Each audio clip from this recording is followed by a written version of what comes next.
You've probably heard me talking about this self-sufficient living skills bundle that's been going on.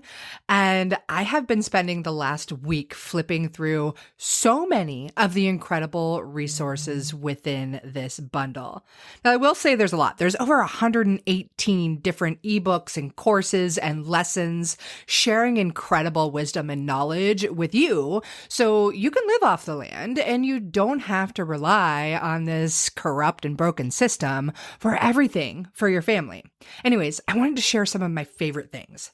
One, first off, is off-grid homeopathy. This course is loaded with so much incredible knowledge, talking about homeopathy for first aid, for colds and flu, how to make your own homeopathic remedies. Like, as an herbalist who loves to teach that stuff, that's pretty exciting to hear it in the homeopathy realm. There's also some incredible fermentation guides, so many other amazing herbal recipes and food recipes, and how to make your own sourdough bread, how to do your own organic gardening and canning of all of your foods. Really, there is so much. And yes, I know. I've talked about it a ton, but this entire bundle is only $50 right now until Sunday, March 24th. I'm sharing my herbal first aid skills, which is a course that's $47 on its own. I'm sharing recipes that I used when I got my products into REI for herbal first aid kits and so much more. You'll have to check it out. I'm serious. Like, you can absolutely change your life with this bundle. So there is a link in the show notes for you, and I hope you check it out. I hope you take advantage. Don't worry, you don't have to go through everything right away. You can access everything for up to a year. Once you're in the course or have the download, it's yours for life. It is a steal of a deal. Okay, self-sufficient living skills bundle in the links for you.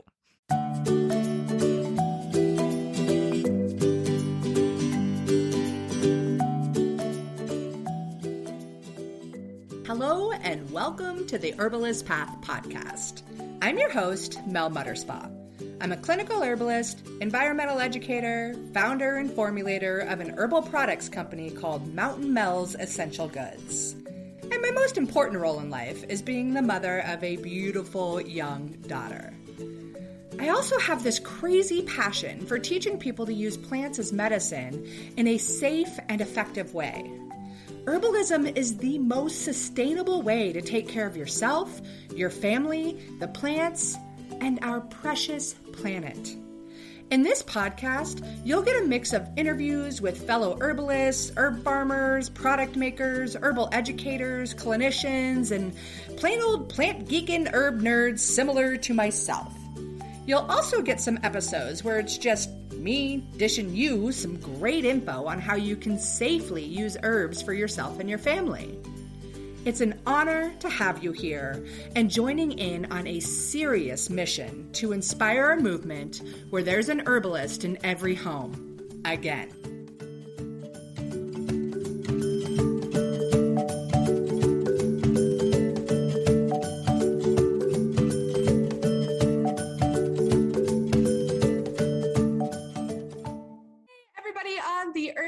Path. I am so excited today because we get to have Shana Lipner Grover on the podcast, and I say it with such excitement and enthusiasm because I got to meet Shana this summer at Oshala Herb Farms Herb Camp.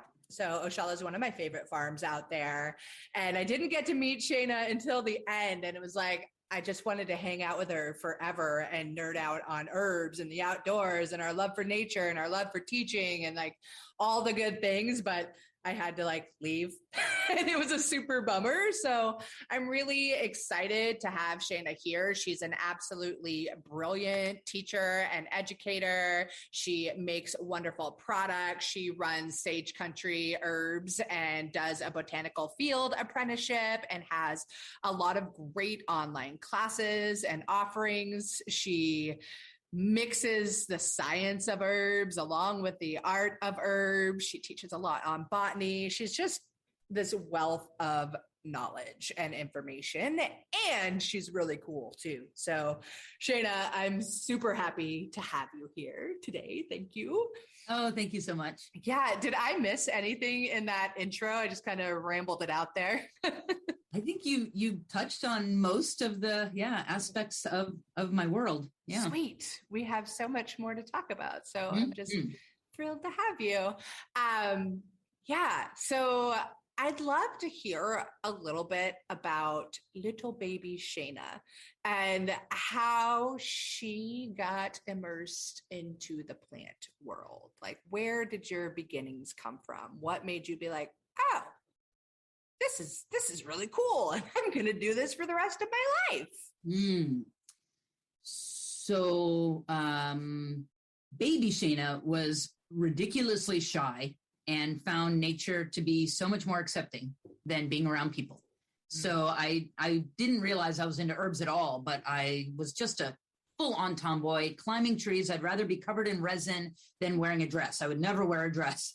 When I was a kid, nature was just, that's what I like to do. I would go camping with my family on occasion, just doing a lot of things. We grew up in the Midwest, so just really love nature. And early on, I actually wanted to be an astronaut, and I went to like space camp and space academy, and I was all excited until I realized that that pollution is really destroying the planet, and that actually I wanted to focus more on environmentalism. And I didn't even really know what that meant. I just knew that I wanted to be involved in nature in some degree. And so then when I moved to Oregon when I was 20, I took my first herb class. Like, first of all, Oregon is just, like, there's just plants everywhere. And yeah, right. I mean, it's really like, just raining all the time. Yeah. And that's why I took my first herb class and just fell in love. And then I was living in a community house, and I remember I had a sinus infection, and a friend of mine gave me something. I honestly don't even know what it was at this point, but it was horribly bitter. But they said, "Here, drink this," and it was very robust. And after some coughing and hacking and maybe even actually throwing up a little because I was not expecting what was happening. After that, like 10 minutes of kind of uncomfortableness, my sinus infection was gone. Like, I was like, whoa. And when you have that type of, like, you're in an acute phase of whatever, and I've seen this in my clinical practice, in my teaching, when you're in an acute phase of something, the right herb for the right person at the right time can be like miracle work. And that's what really like grabs someone, and so I was already a nature lover. And then it was like, wait, this stuff can do this. So then now, like, okay, all the gates are off. It's like, this is, and then once I got into it, it was just like, well, of course I'm going to do this. And I had no idea what it meant for a career. I just knew that I'd never been that excited about something. And every class I took, I wanted to take another. And so luckily in Oregon, there's like an herbal school, like on every corner. Yeah. So there's a lot of different, and honestly, I love that about the fact that we don't have regulation in herbalism, because it means that you can I took 4 different schools and studied with 4 different teachers. And of course there was overlap, but there was also, check out this cool thing from this perspective. And now this next teacher, check out this same cool thing from this perspective or from this. And it allows you to actually get a much bigger picture than just, this is the right way. And I think I really appealed to that attitude that there is not one right way. It's about actually incorporating herbs into your life. And how do you create that connection? Yeah, I love that perspective. I think it's so much of the beauty of herbalism and the journey of learning herbalism. And I also went to several different schools and classes and studies and have had some amazingly brilliant herbal teachers and people passing on their wisdom to me, which I'm so incredibly grateful for. And it couldn't be further from the truth, like the beauty and the importance of learning from different people, because it is both science and art, and it's such a big, never-ending study. Like, sure, maybe I've been looking into this stuff and studying it since the early 2000s, but I'm far from an expert. And, I still want to go to the classes and I still want to learn from people. And, there's just so much to learn that you can't possibly take it all in either. Love that. Yeah. Love that. I love it too. I think when I was a kid, I would get bored really easily in school. I was that kid whose brain was just like, oh, I got it. Next. And I won't ever have that with herbalism. Right. Right. Yeah. Never absolutely. ending fascination. That's absolutely. awesome. So when you were 20-year-old Shana, who were some of your greatest teachers or 20s-year-old Shana, who were some of your greatest teachers that you got to learn from?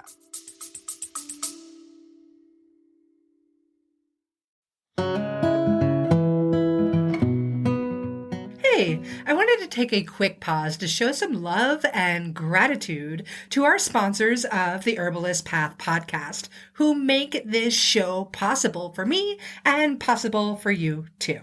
So here it goes. Medicinal mushrooms are all the rage these days, if you didn't know already.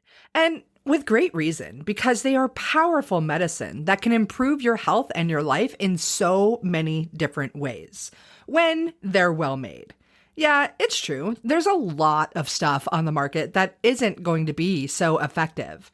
And that's why you need to find a brand that you can actually trust. For me, that brand is Whole Sun Wellness. And this is the creation of a brilliant woman and fellow mama, Jamie Bonfiglio.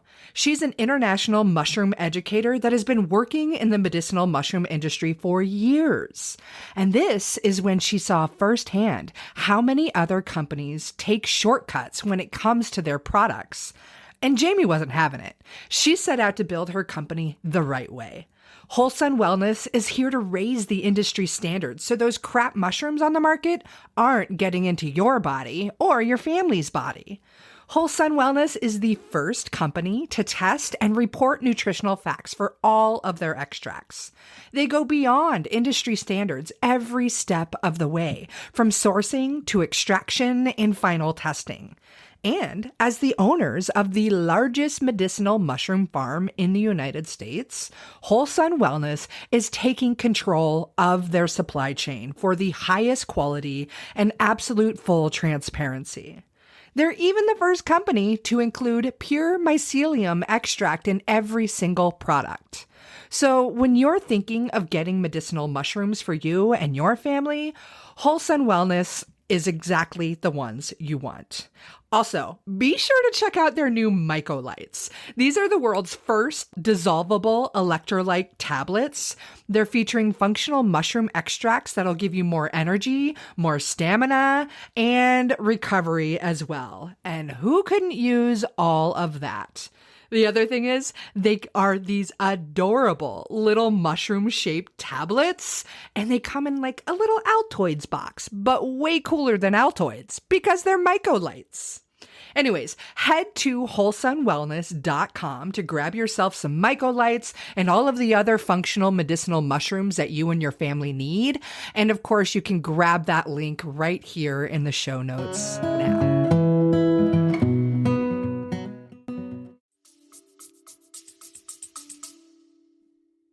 So I started with Cherie Capps. She was at the Center for Herbal Studies. And that was like this really sweet little garden-based herbal study program. And then, but then after that, I really wanted to go kind of more in the like witchier perspective. And so then I studied with Colette Gardner at the Blue Iris Botanicals. And that was actually her last year teaching herbs solely, because then she opened up a magic school. And so it really shifted. So after her advanced program, I thought, okay, I'm going to be done now. I'm going to start seeing, clients. But then she brought in Howie Brownstein and Stephen Yeager from the Columbine School to do a guest teaching. Well, half of my class or more had already taken the Columbine School, because that's the beauty of herb schools, that, you can take them at different times. And now I've learned, like, herb schools share students. I share students with the other herb schools all the time. So when I went out with Howie and Stephen for the first time, it was just three students and two teachers.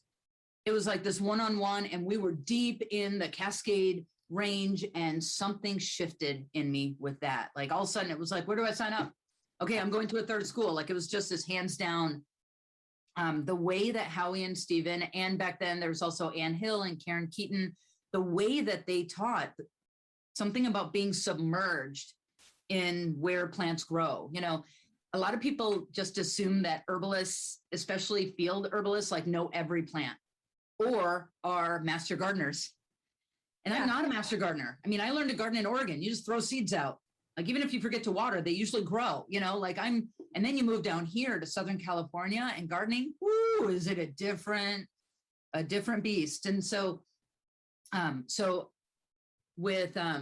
with while studying the garden based, it was really lovely, but something about going out in the field and being like submerged completely shifted everything. So Howie Brownstein and Stephen Yeager definitely big on my mentor list. I remember really appreciating Cascade, Anderson Geller, and you know, this is all like the Pacific Northwest, like kind of rock stars, you know, David Hoffman, first herbal. I looked up like the binding is all broken because I looked up everything in David Hoffman's holistic herbal. Yeah.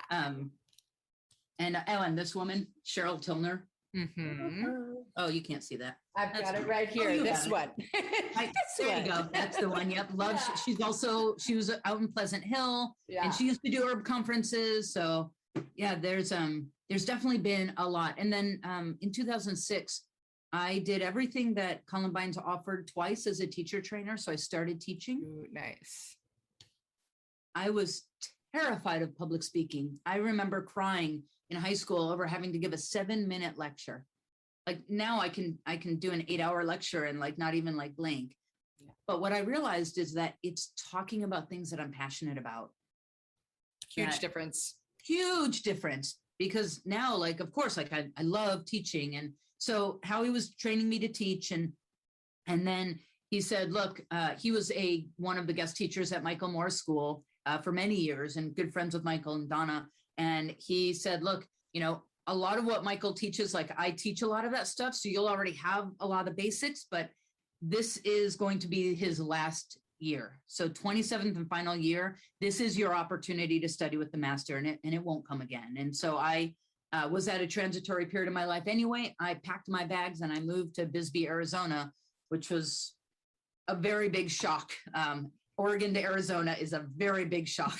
Physically and everything. Yeah, everything. Yeah. But it was really cool because what happened at Michael's is not only did I get because I understood the basics of his perspective, I was able to get a much deeper understanding. I also realized that there were some of my students, because it was his final year, they were kind of packing them in.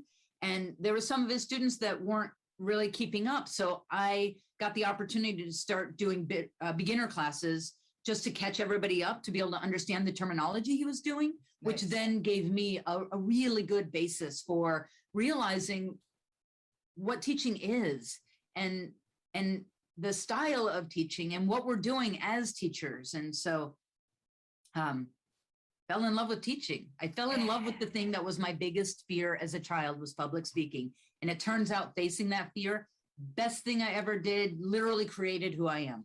I love that. I love that story so much, because we need more people teaching these things. And of course, I know and love so many of your great teachers as well.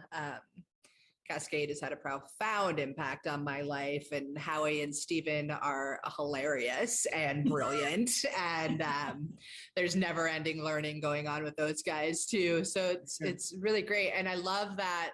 I didn't get to study with Michael Moore, but my first herb school was run by somebody who did. So I feel like I touch so many people that did these days. And I'm like, okay, you know, I didn't get to learn from him directly, but I definitely have through his students. So that's really beautiful. And it's just great because this information, it really needs to be passed on. I was just having a conversation with somebody the other day about how much, well, one, plant medicine has been around for thousands upon thousands of years, right? But then in the last 200 years, we've been all washed in the brain and forgotten about it, you know, just a couple of generations and poof, it's gone by microwave TV dinners and fast food and here's this pill, take it. Don't worry about the side effects. There's only 25. We got a pill for those too. Like the information got lost. And thankfully it's on the rise again, thanks to people like you. I think one of the really cool things about what you're doing at Sage Country, I mean, there's a lot of really cool things, but that you get people out there touching the plants, learning botany and the language behind botany, and really getting that immersive experience. And yeah, I think that's a really, really important piece. And I know it makes me chuckle because you brought up like, oh, they think just because you're an herbalist, you're a master gardener and you know every single plant. And I can't count the amount of texts and messages I get. Hey, Mal, what's this plant? Hey, Mal, what's this plant? Here's a really crappy picture. What's this plant? Like, or worse, the people who like past students who have like tagged me on social media while they're like saying, this is this plant and I'm going to use it in this ways. And they're telling their people. And I'm like, oh, no. So do I do this public or do I do it private? Like, thanks for tagging me, but you don't have the proper ID and you should not be telling people to use this plant. And they're like, oh, but my app said it was. And I'm like, did you not study with me? Yeah. Like you cannot rely on an app by itself. You need to have some of your own knowledge to be able to say, because no app tells you this is what it is. Right. It scans it and says, maybe it's these. And then it's up to you to decide whether it's right. So it's like that we need more people who can, it's so easy for everyone to take the convenient route. And now that there's plant apps, and don't get me wrong, I have some plant apps and I appreciate having a place to start, but I feel like my training of putting my botanical eyes on makes it so that those apps are actually more prevalent for me because I can identify the differentiations. Yeah. Whereas a lot of people just see, oh, it's a yellow flower, it's a yellow flower, it's a green leaf, it's a green leaf. They look pretty similar. Okay. And like, yeah, no the way to go. No.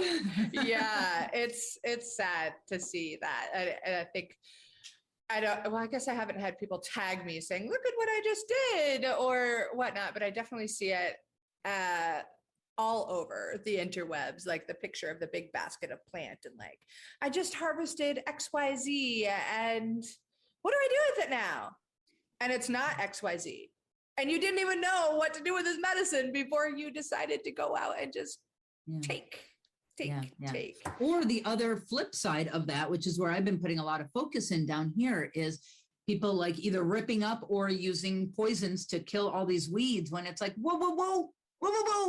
I mean, even if you don't want to like eat them, which there's been some studies showing that a lot of the weeds actually are more nutritionally diverse and nutritionally dense than a lot of our conventionally grown produce. But on top of that, there's a lot of medicine there. So whether you're going to use it as food or medicine, even if you're not going to do any of that, then compost it or ferment it and make plant juice and feed it back. Like that's what we do. We get these weedy nettles that just pop up like all winter long everywhere. The sting, they're invasive. The sting is like it's not that big of a deal. So my favorite thing that we learned to do is to make fermented plant juice, to take the weeds that are trying to compete with the plants that we did plant, like our, carrots and whatever, take those weeds and then ferment them and turn them into plant food. Like take the problem and turn it into a solution instead of paying for poison to kill it and then having to pay for plants and fertilizer to make them grow. Like, how about we go back to how nature did things and we just like compost it and we give it back because that's what nature does. It's a recycler and everything really is raw material. So how about we recognize using that abundance instead of seeing things as wrong or bad or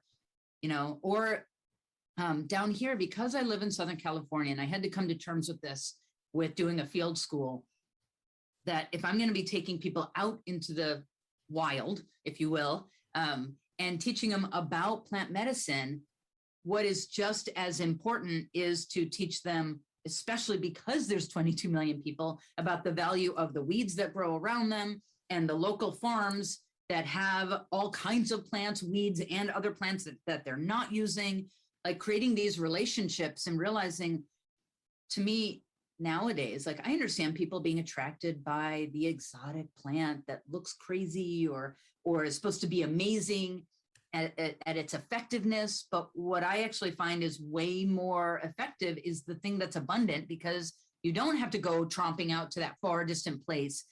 You can just go in your backyard and find like a weed, or go to a local farm and find amazing medicine that is abundantly around you. And really, I'm not saying we should never order from other farms or, other places, but to recognize that we are surrounded with food and medicine, and we need people to realize that exotic things are not necessarily better than the things that grow around us. And the more we value the things that grow around us, the more access we have.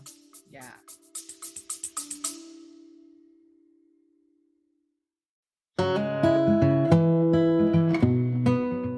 Hey, I wanted to take a quick pause to show some love and gratitude to our sponsors of the Herbalist Path podcast, who make this show possible for me and possible for you too. So here it goes.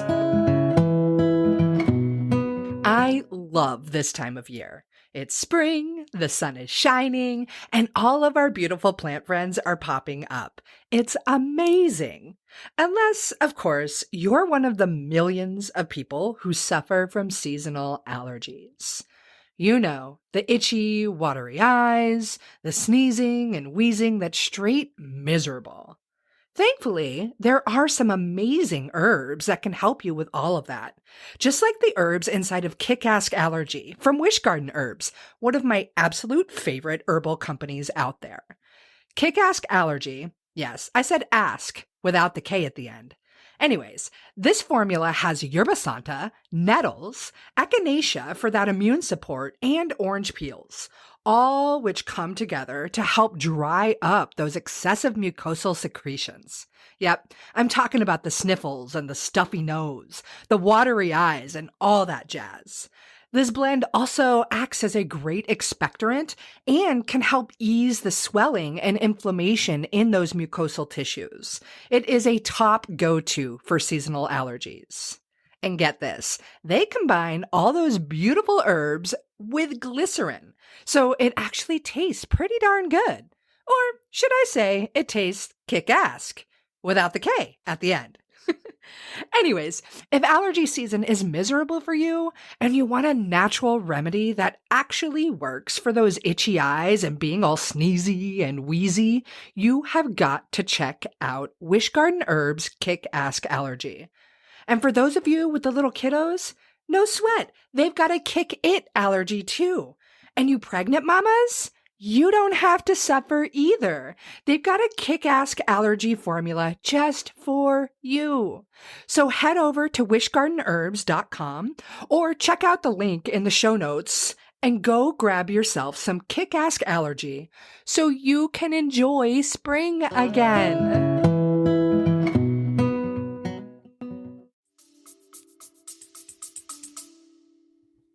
I love that perspective too. It's fact, at least in my mind. I mean, we need to utilize what is abundant around us. You're so incredibly right.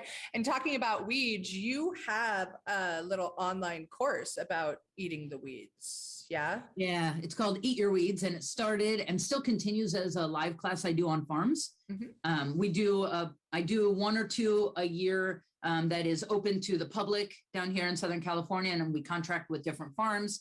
And we considered it's like a win-win-win, because I bring people to the farm and I teach them how to identify the most common weeds.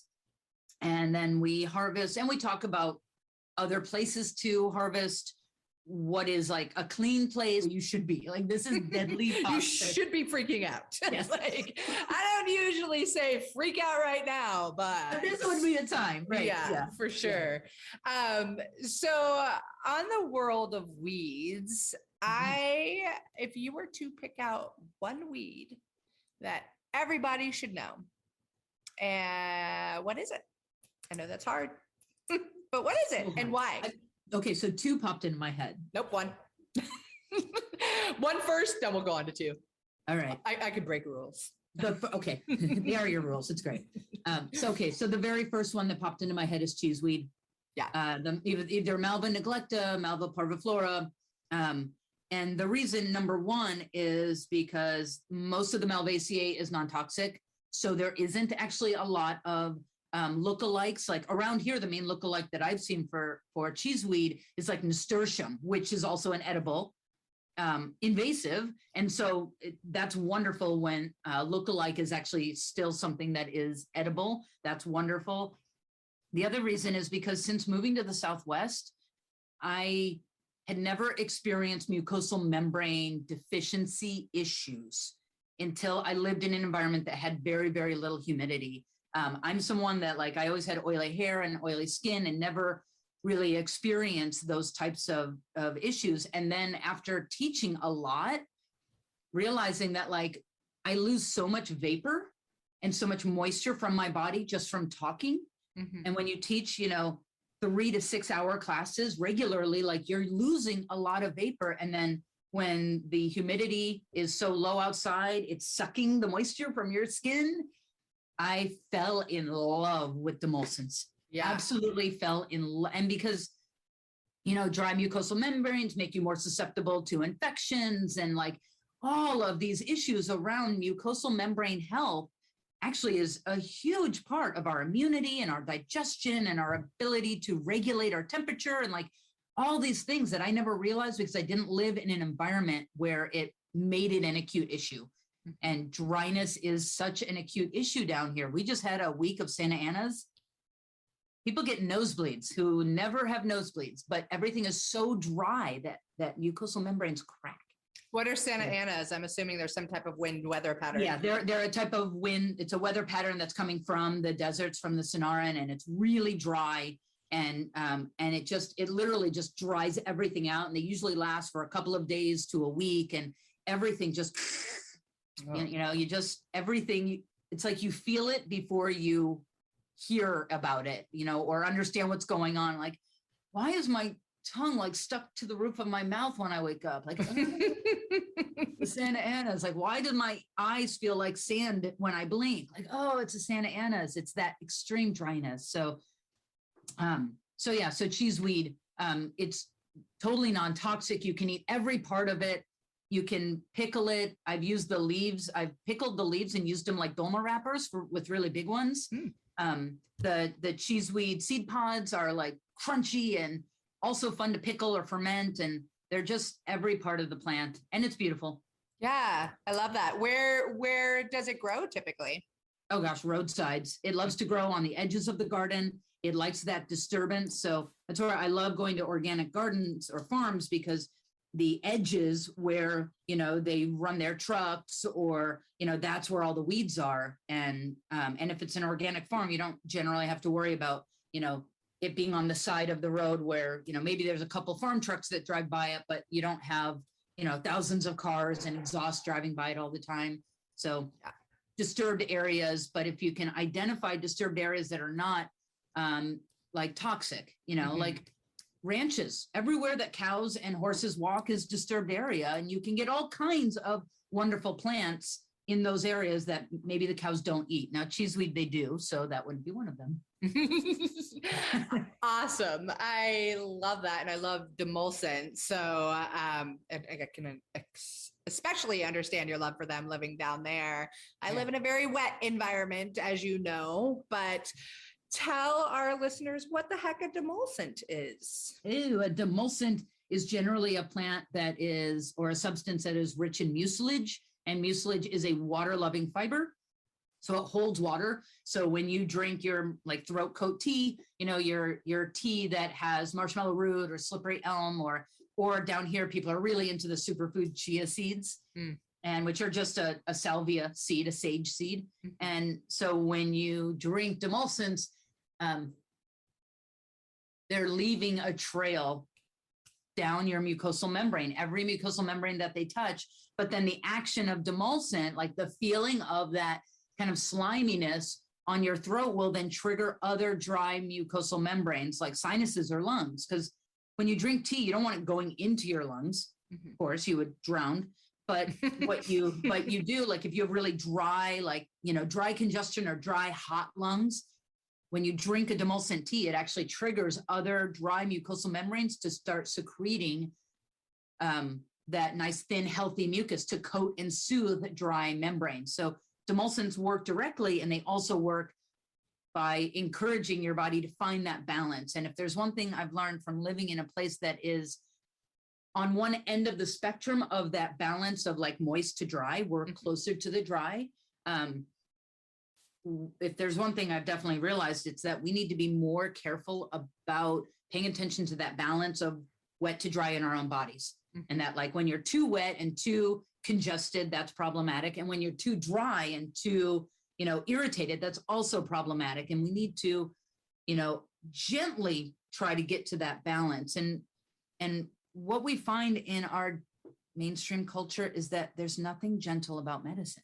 It's like, oh, you're dry here. Let's like make you to where you're like sniffling, or, oh, you're sniffling. Let's dry you out completely. Like, no, we want to like find gently a balance. Yeah. And herbs are wonderful for that because we can use them. And this is another thing that evolved as an herbalist for me, that early on, like, of course, as with most people, I was very attracted to the robust herbs that have a really strong effect that you can really feel.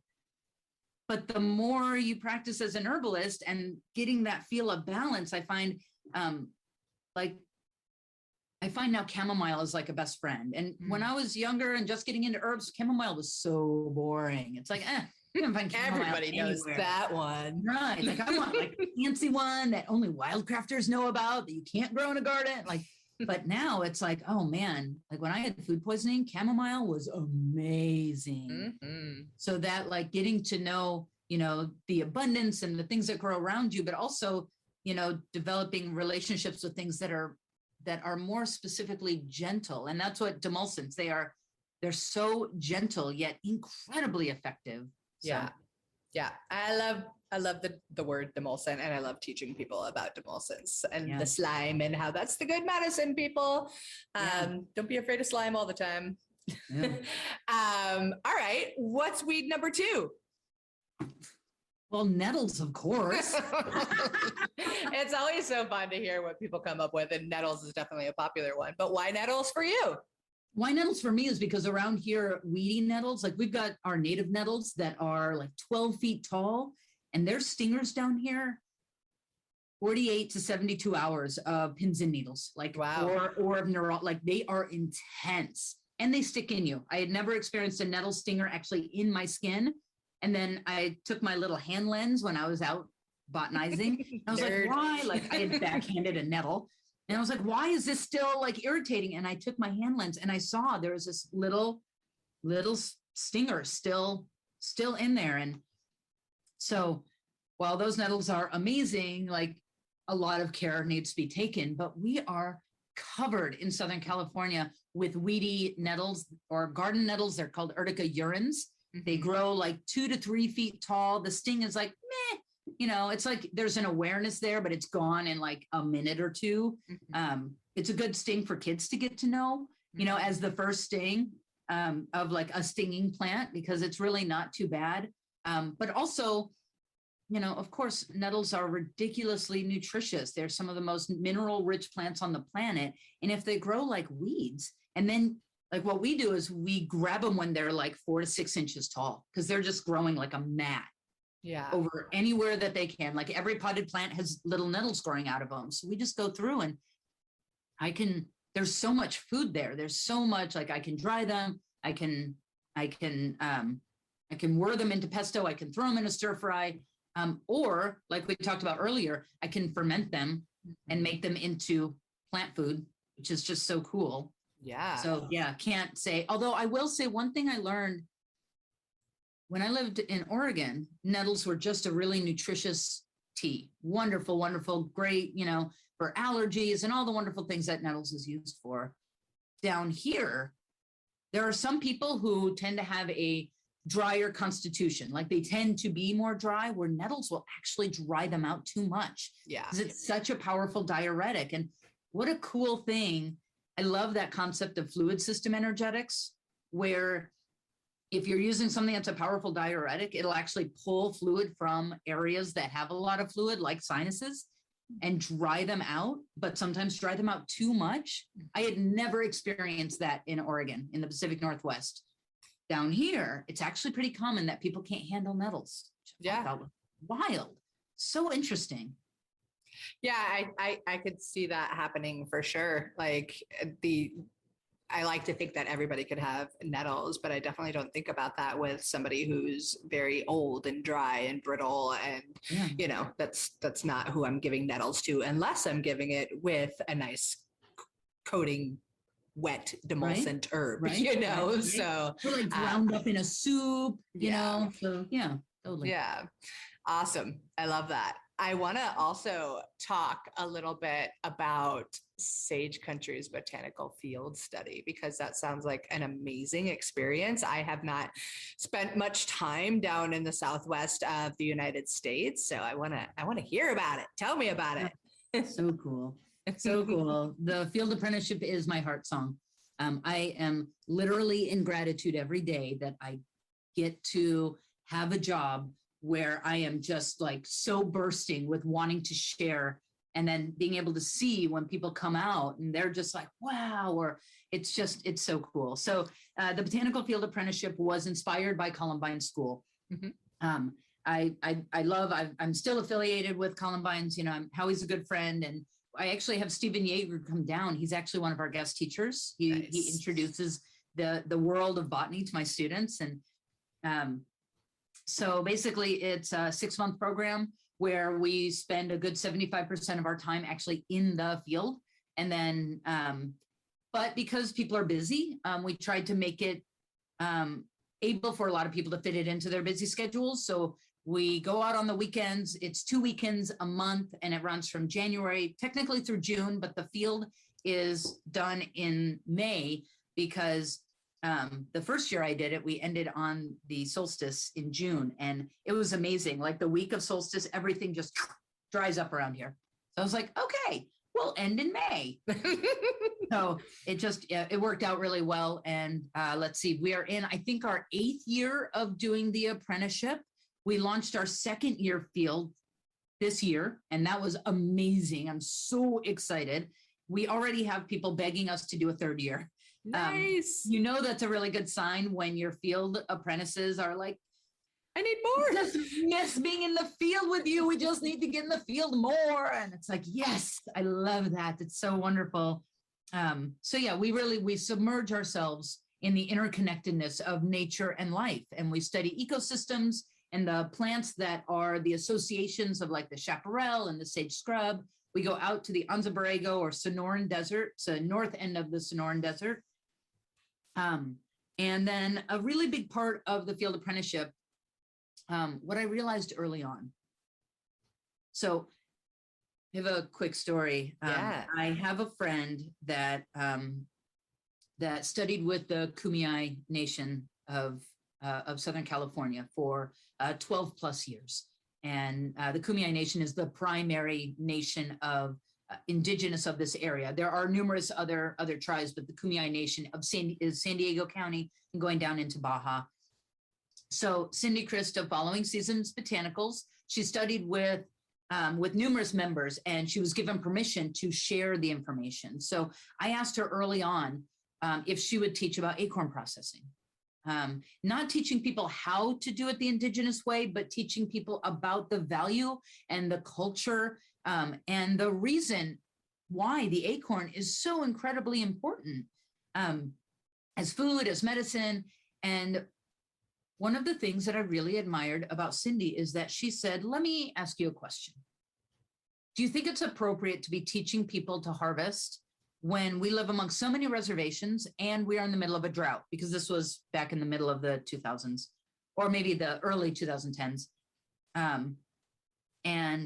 And I said, first of all, thank you for asking me that question, because I know when you're friends with someone, it can be hard to ask those tough questions. Mm-hmm. Because it put me on the spot as to like whether it's appropriate that what I was doing. Yeah. And so I thanked her for having the gumption to ask that question. But what I told her is I've been teaching plant walks in Southern California for, 6 to 8 years at that point. And what I noticed is that people are going to harvest whether they know how to do it properly or not, like period. And so I have not experienced a lot of times in life where the idea of just abstinence works 100%. Right. The idea of just saying, don't harvest doesn't work because there's going to be people that are still going to do it, people who are just enamored with it. Right. So to me, the right thing to do is to teach people how to do it ethically. Yeah. Not to just say, no, don't do that, but to actually teach people how to do it For sure. ethically. And so the more I thought about that, as I do take people out into the national forests around here, is to realize that San Diego County actually has more farms per capita than most other counties in the nation, because it's a large county and we have a 12-month growing season. Nice. And we are filled with 1 to 5 acre farms. You know, there's some bigger ones, but we've got hundreds of 1 to 5 acre farms. And Nice. so I have some friends that run a farm. I have some past students that run another farm. So I started realizing that all the farms around here have, number one, they have a ton of weeds. So that's a great thing. But number two, most of them have additional property where there's native plants on them and they don't do anything with that. So, and then the more I interacted with these farms, I realized that farmers gamble their lives and their livelihoods every time they plant seeds, because they don't get any money until they water it, weed it, harvest it, process it, and then sell it. So 3 to 6 months of work without actually getting money rolling in for that work. There's no, well, I don't know about that, but there's very few jobs out there that are that much of a gamble. And we, as people of these communities, need to remember, food doesn't come from grocery stores. Food comes from farms and ranches. Food comes from people, and the better food comes from people who really care. Yeah. And so how about we actually remember this? Because this used to be something that was very common. We all had gardens. We all had, you know, farms that we communicated with during stressful times. And the same thing happened during lockdown in California last year. All of a sudden, the farm stands started blowing up because people realized we need more access to food. So I love the fact that the way that I organized the apprenticeship actually fits perfectly with the supporting of local farms, and quite frankly, with COVID standards, where we're outside most of the time, and then bringing people to farms and to realize, like, this is where amazing food is. And then now being part of farm school. And so a big part of the apprenticeship is about creating community, because beyond the farms now I have a couple of friends that have private property. They're not herbalists. They're not botanists. They don't actually know the plants. They just know that it's native plants and they want to protect it. And so somebody like me coming in with students who are teaching about this land, and it's all about honoring and ethical consumption, because we recognize if you're harvesting, we are consuming, we are taking. So how can we do that? Number one, in an ethical way. And part of that is by creating relationships with our community. So we put less pressure on our native stands and create more of a, basically a centralized net of protection for when big things happen. I mean, most people had no contingency plan for a world pandemic. Yeah. You know? So now we have we've got all kinds of ways that we can develop community. And that makes us actually have more security, because we have access to food and we have access to actually honoring, you know, the community, and realizing that, like, we make a much stronger net for each other when we are interconnected as community. And so the field apprenticeship just facilitated that. That's beautiful. I love that. And, you know, it's a lot of talk about food, and I think that more and more awareness is happening with people wanting to be connected to their food and their farmers. And that's really beautiful. But I think another great point here is that you're connecting them with their medicine and their farmers, you know, absolutely. That is really, truly beautiful. That's one of the things that I love to see happening more. Like, the food connection is a little bit more mainstream than, well, a lot more mainstream than the medicine thing. But I think we're making more impact and making that happen a lot. So your apprenticeship sounds amazing. It's so amazing. There is one other thing I wanted to say about it, and that is that you don't have to be a field botanist or a botanist at all to be an herbalist. Right. You don't have to know botany. What I have found for myself is that by learning to turn my botanical eyes on, and what I mean by that is being able to see the differentiations of plants and ecosystems, I feel like I become a better herbalist because I'm not just growing a plant. I mean, garden-based is wonderful. Certainly, don't get me wrong, but it's that idea of being able to go out and visit plants and actually see how they grow and how they change, and having that relationship with plants by actually putting yourself out there. That we generally have a perspective of nature in this culture, kind of like a voyeur, you know, and I learned this from Stephen Yeager, and that's his terminology, that like, you know, kind of growing up, learning like nature's out there and that it's like outside of us, and we look at it and see that it's beautiful. And then we go home into our safe little walls, and that actually humans are part of nature. And when we put ourselves in nature and see that nature is around our houses as well, like we don't have to drive an hour to the most beautiful place. Like when we can get people to realize that actually connecting with nature is just connecting with the seasonal changes, you know, and really being present and learning to turn those botanical eyes on, you end up realizing that you know a lot more. Like I feel like I walk amongst friends when I'm in nature now because I go out all the time. And people think it's so silly that like I get excited and I wave at plants and they wave back. And, you know, and initially I understand like that's, it's very like, oh, like it's so woo woo, or it's so like esoteric. You're communicating with plants. Like, okay, so do you think it's weird when your dog gets excited to see you when you've been gone all day? Right. Then why on earth would it be like plants are living things too? And they are living. So then like waving at a plant and having it wave back like is not actually so weird. It's actually a pretty standard part of life. Right. It's great. I love it. I do the very similar thing as I'm out there like, hi, little friend. And, you know, some of my friends that are walking with me are like, you are such a nerd. And I'm like, I know. I love it. It's great. You know, and then there's everybody that's like, please teach me this. Please teach me this. Right. Please teach me Anybody this. who's not passionate enough about something to call themselves a nerd, I kind of feel a little sorry for them because I had to come to terms with being a nerd because it means that I'm passionate enough that I don't care what people think about me. Like I will wave at plants. I will like get down on my belly to like look at the teeny tiny flowers because it's so cool. And I hope that I get to share that type of passion with people to realize, you know, there's so much to be passionate about in life. And when you're tapped into nature, there's things to learn all the time. There's things to pay attention to. You know, we hear about these stories about like, oh, a hummingbird landed right next to me and how magical it can feel. And yet that stuff is happening every day, all the time. All the time. Yeah. I think you're reminding me of how really fortunate and gifted I am, you know, not to bring it to me, but just hearing that nature connection and how important that is, and remembering that there are unfortunately people that don't have this deep immersed connection to nature, and there's an abundance of those people, which is unfortunate because it is us. We are nature, you know, and gosh, I think there have certainly been times in my life where I wasn't so connected or so aware. I moved all over the country, and I've always been a nature lover. Like I was always out making mud pies and camping and the tomboy, much like you were saying in the beginning. And, you know, now I'm so blessed to live on Mount Hood in the middle of a beautiful rainforest on a river where I get to see eagles and heron and beautiful plants every day. Like epic, right?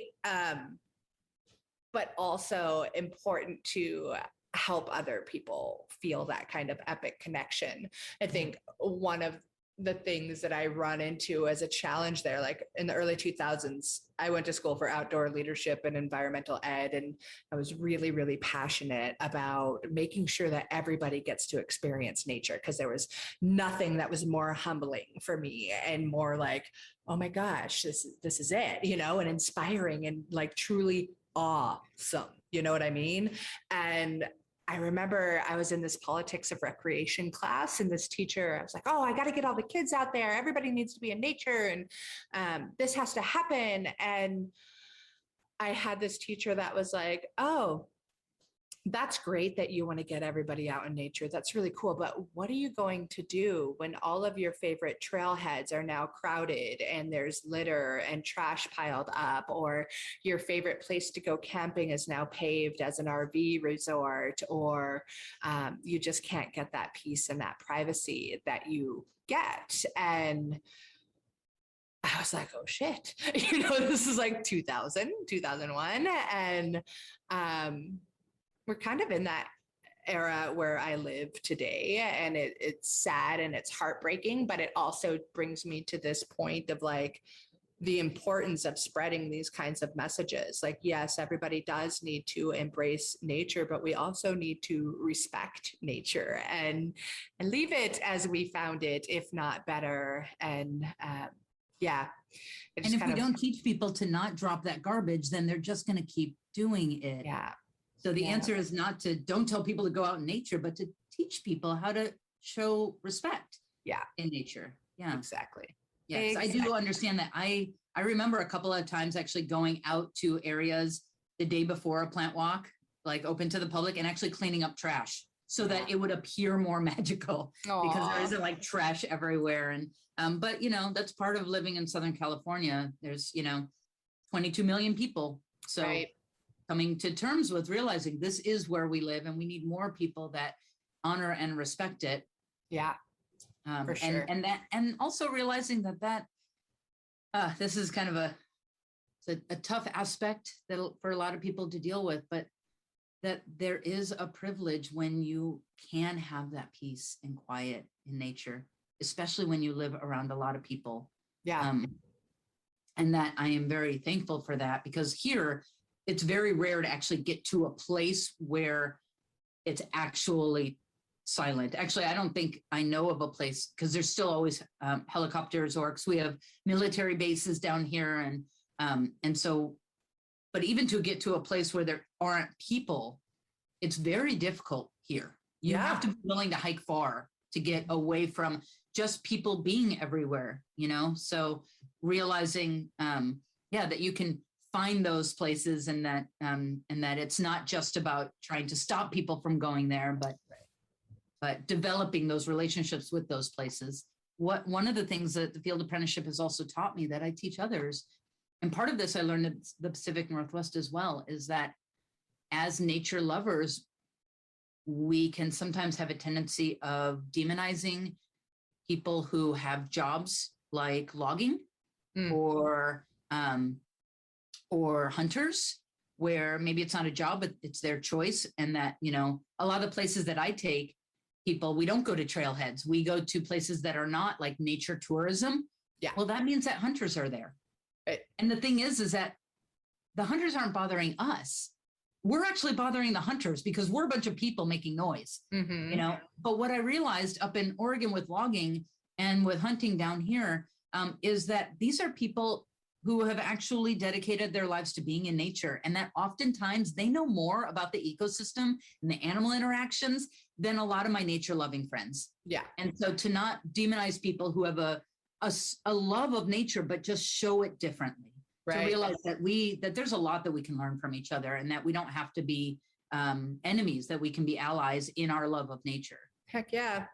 Yeah, I love that. I definitely see the demonizing kind of thing a lot, but I'm like, but wait, this has to happen. And you know what? You built your house and you used wood. Right. So, let's find a way, a happy little balance there that we can all work together and have some respect and love for the land.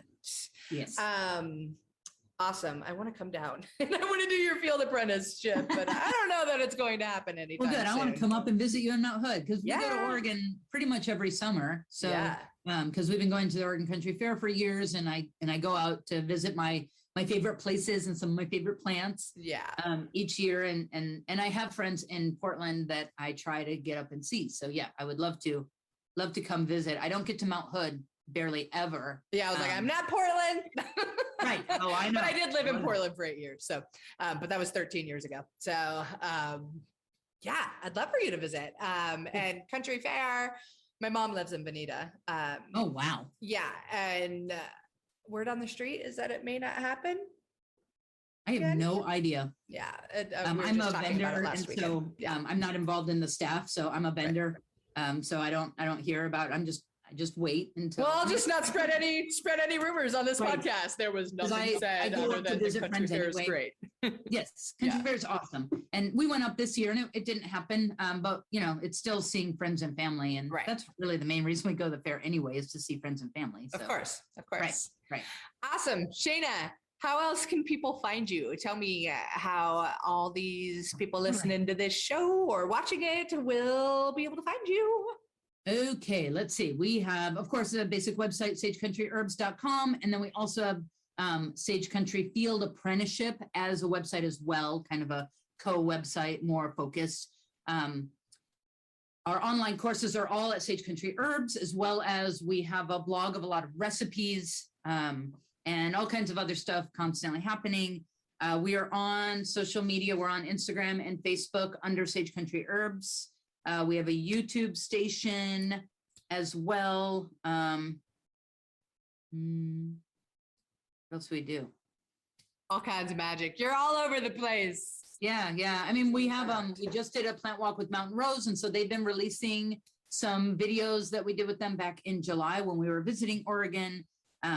And I also just want to give a little shout out to other things that I'm involved in, that Sage Country Herbs is involved in, and that is Solidarity Farm and Food Shed San Diego. That's the farm that does farm school, but they're also like leading in the farming community with carbon sequestration and educating other farmers about it, as well as, and what is their catchphrase? Fight climate change with your fork, by supporting more farms. Nice. But they're also, they were one of many farms that created something called Food Shed San Diego. And that is a group of like 30 to 35 farms that have been coming together to make sure that extra food gets delivered down into low income areas.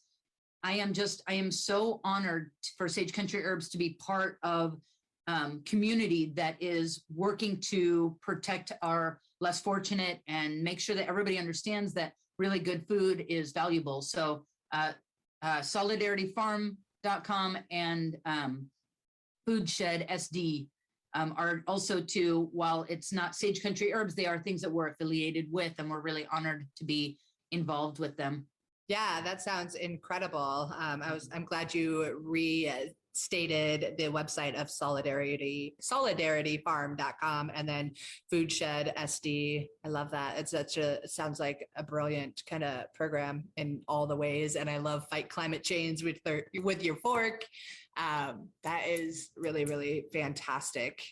Are there other things you want to say before we take off, and other great messages that the masses need to know?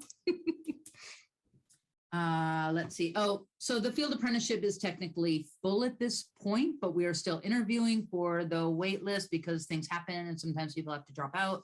And then the lecture is all online, and that is actually open and available as its own standalone class. Ooh, nice. So even if you live in like Vermont, but and we are like the furthest ecosystem from you, but you want to learn about some of the plants of the Southwest, the lecture is open and available for anybody to jump in. And so just, go to contact us on our website and just shoot me an email, or you can contact me on social media.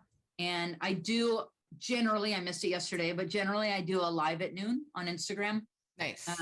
Going over a wide variety of things. So, and that there's actually a bunch of new stuff coming up on the website. We've got lots of classes that are going to become hybrid classes on the website. So it'll be both watching videos, but also tuning in with me for bonus material and Q&A. And so we're on the grow, and we're really excited to be working with a variety of communities. And so just getting more people involved in the community. And on that note, I want to say, number one, thank you so much for having me. I love your mission statement about getting an herbalist in every home. I think that is absolutely again. That to realize that, like, I love to tell people, especially students, that like, okay, so herbal medicine is the medicine of the people. For as long as humans have been on the planet, we've been working with herbal medicine. I also like to start every class that I teach having anything to do with plants. With every single person here has a relationship with plant medicine, or with plants, I should say. Whether you have ever drank a cup of chamomile tea, or you formulate your own tincture, or you just drink coffee. Coffee comes from a plant. Yeah. We all have relationships with plants. And so getting back into all of our relations, all of our communities, and realizing that that there is so much there. And by having a goal of having an herbalist in every household again is taking advantage of that, of realizing that there is all of this abundance. And so Yeah. I love how mission statements of like-minded folks just blend perfectly. Thank you. Yeah, it's beautiful. Thank you for that, and thank you for coming on and taking the time to herb nerd out with me and share your message and doing the incredible work that you do. Like, I've listened to quite a few of your lectures, and you're brilliant, and it's so important. And I'm really grateful that you're doing what you're doing. And I'm grateful that we finally got to connect, and I can't wait to do it again a little more in person next time, instead of like, oh no, here's the tractor, I got to load my stuff up. Right. Yeah. So here's to many more herbalists coming out into the world and discovering their connection with plants and the beautiful medicine and food that they bring. Yeah. Cheers to that. Yeah. Cheers. Thanks so much, Shana. My pleasure. Take care, Mel. Bye. Thank you. Yeah.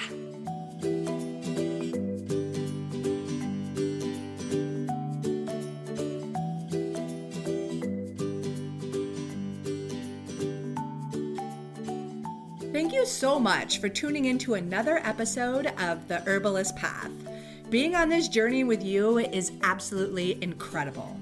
If you dig this episode, please leave me a review on your favorite podcast player and share it with your friends so that together we can make herbalism #spread like wildflowers. On another note, I must mention that while I know you're getting some good info here, it's important to remember that this podcast is purely for entertainment and educational purposes and is not intended to be a substitute for medical treatment. While the information in this podcast is absolutely relevant, herbs work differently for each person and each condition. That's why I recommend you work with a qualified practitioner, whether that be another herbalist, a naturopath, or your doctor. So thank you again. I am truly honored that you're tuning into these episodes and on the path with me to make sure that there's an herbalist in every home again. Don't forget to share this episode with your friends so that we can make herbalism #spread like wildflowers.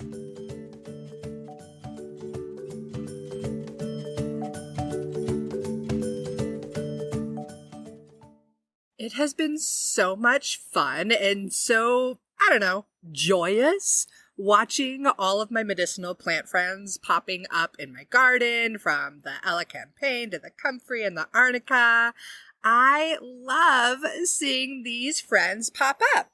And if you are still trying to decide what to grow in your medicinal herb garden, you've got to grab my guide. It's all about the most essential herbs that every mom should know and should grow. So I teach you how to grow them and the many different ways that you can use them. If you want to grab the guide, go ahead. It's free, and I'm pretty sure you're going to get a lot of delight and use out of it. And there's a link to it in the show notes. I'm wishing you tons of happy medicine planting.